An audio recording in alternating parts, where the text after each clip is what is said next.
tomorrow, President Bola Tinubu has only tomorrow before for him to transmit the cabinet, his cabinet nominations to the National Assembly. That is what the tweaking and the amendment to the Constitution now says, that the governors and the president will now have 60 days before, from the moment they assume office, to transmit the name to the National Assembly. We have a few other issues to touch on. My guest tonight is someone who is very familiar. For 8 years, he was within the precinct of the Aso Villa, but now he's stepped out. He does look like he's looking different. Laolu Akande, the former spokesperson to former Vice President VP Osinbajo. You're looking so different, Laolu. Yeah. Is he your rebranding from being out of government? You can say that now that I'm back as a journalist. You know, you've come back to the other side. I've come to the real side now, where I used to be. Good to see you. Thank you for having me. Give us an understanding of the kind of pressure. This is the very first 59 days on the life of a new government. What do you think might be going on within the villa? Without you even being there physically, you can imagine what is going on there. You can imagine that, you know, we must understand that since 1999, President Bola Tinubu is the first real politician that has become president. Well, you know, maybe also President Jonathan, you know, but for somebody who actually had to start his whole right from the beginning, not as a vice president. You've had General Chief Olusegun Obasanjo, a former military head of state. You know, you've had you know, President Buhari also. Yeah. You know, so you also had Yaradua and Jonathan. You know, essentially also politicians, but coming from state politics. Yeah, into but not the caliber. The point is that this is the first time you're having a consummate politician. An end-to-end politician. An end-to-end politician, a consummate politician, somebody who has also been in the game for as long as 1992. So he carries quite a lot of people along with him. And I'm not surprised that it's got a little bit of challenge trying to nip this in the bud. But if you look at his pedigree, you know, one of the things that you can't take away from him is his ability to be able to compose a very good team. You know, if you look at what he did in Lagos. So I see that there has been, or there is being, a very intense pressure from political forces, from political interests, you know, all across the country, and he's also trying to balance it with putting people that he believes has the real capacity. So you know, it's been interesting, but not quite surprising that it's taking him this long. Because other presidents that we had a president, the former President Buhari had almost 6 or 7 months before he could transmit names of ministers. But that is not permitted again under our laws. 60 days. That is constrained. There are people who say, what does it take to get a team together?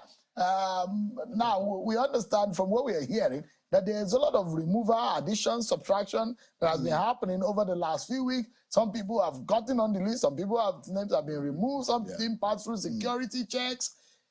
Is it that difficult, Laolu, to get this kind of thing done, politically speaking? Well, I think it's a good thing that now you have a law that gives a limit.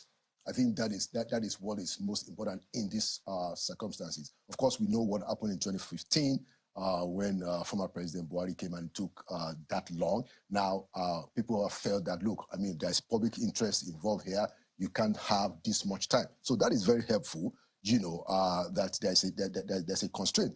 But it also goes to the point that, look, it's not always an easy thing to do.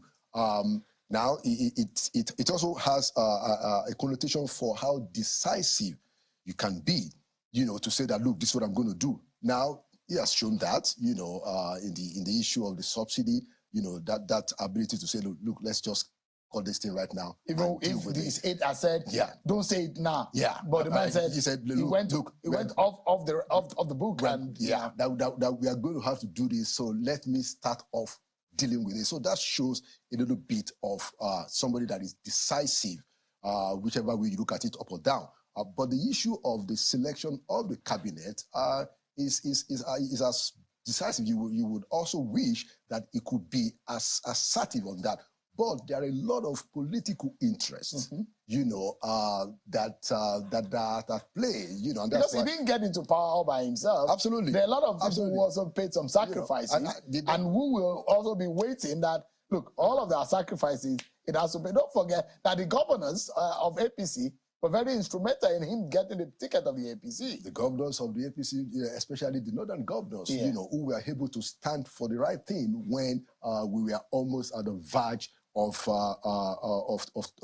tweaking the zoning balance. You remember what happened when the former chairman of the party went to announce a candidate. The governors of the APC, especially those in the north, were able to stand up and say, "Hey, no, it's time to go to the south," which is a very commendable thing that we must also say. So you imagine that people like that, we also have tremendous influence in what is going to happen. Now, we know that the president also is interested in putting some very important technocratic capacity on the table to be able to deal with the problem of the country. So I see a kind of balancing act.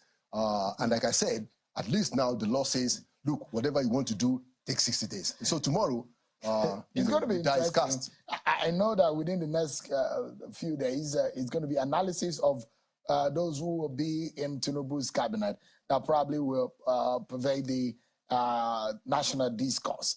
But let me take you to yet another interesting area that you will like your insight on, and it's about this social register. At NEC meeting, which you were part of NEC meeting for 8 years. You sat in that meeting, so governors actually play key roles. But at that meeting, they criticized the National Social Register, which the National Social Register office had said, look, this is the most reliable social register that we have in this country.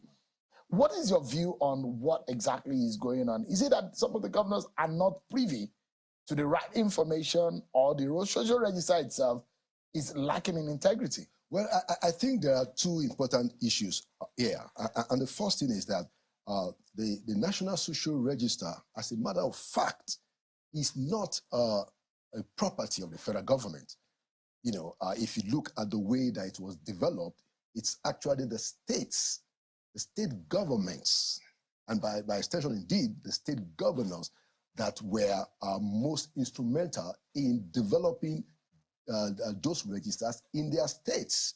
So what you have at the national level is the federal government now putting it together from all the states. As a database. Yeah, so that's the first point. The second point is that if you look at what has happened between 2015 and now, it's unlikely that you will find a state government that is not using those registers as we speak for their own local programs. As we speak, virtually every state government so they are consuming is using the database that they had created, for different programs that are not even those of the federal government.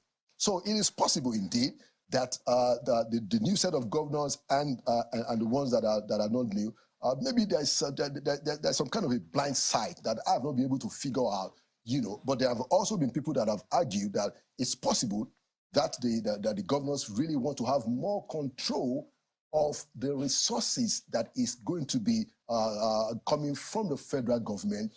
So it may be an issue of the governors wanting to have more control about where the money goes to, and not necessarily a problem with the register. And I guess, and I don't know this for a fact, but it seems, and the theory has been tabled, that it's probably a situation of calling the dog a bad name just so you hang it. Because when money is involved right now, because the argument is being that some of the governors and the states have not been, they just see this money being shared. They've never really been part of it because it's the federal government that comes to the state. And maybe the monies go to even their opponents and they want their party members to benefit from it. The question is, how this sharing will cut across, so that it's not going to one political party in a state controlled by PDP, going to PDP, in a state controlled by ABGA, going to ABGA, state controlled by APC, going to APC. How do you hope or think, because over the last 7 years, the Buhari government has given out handouts. Do you think that this will not have political implications or donation? Yeah, and which is, in my view, based on my own experience, one of the strengths of the National Social Register is that it is composed. The composition of the list is a very fairly and actually very comprehensively objective process where people will go, the enumerators will go to the communities, and each community determines and defines what it is that they consider to be poverty, and then drops the list from the communities to the local government, to the states where the register is actually drawn, and then it goes back to the federal government. And in terms of the disbursement, what has happened and what people have seen is that the monies go directly from the coffers of the federal government to the bank accounts of the beneficiaries. And so you don't have the opportunity where there can be some kind of third-party interference. And this is a process, that even the World Bank have come out to explain that, look, we are very sure of the credibility of this thing. We are part of it. As a matter of fact, the African Network for Environmental and Economic Justice, ANEJ, issued a statement, I think, over the weekend, where they said that, look, it's on the basis of this social register, National Social Register, that Nigeria was able to take back about 500 million of the Abacha loot because the Swiss court had insisted that, look, we are returning back this money, and we want to be sure that it goes to the Nigerian people. And so the social register was what enabled that to happen. Laolu Akande, it's good to see you again. Thank you for having me. New look. Thank you. New life. I think it's a good new look. Laolu Akande was a special advisor to former Vice President Professor Osinbajo when he was Vice President of Nigeria. Thank you so much indeed for coming. It's good to see you. Thank you so much. And welcome back into the fold. Thank you so much.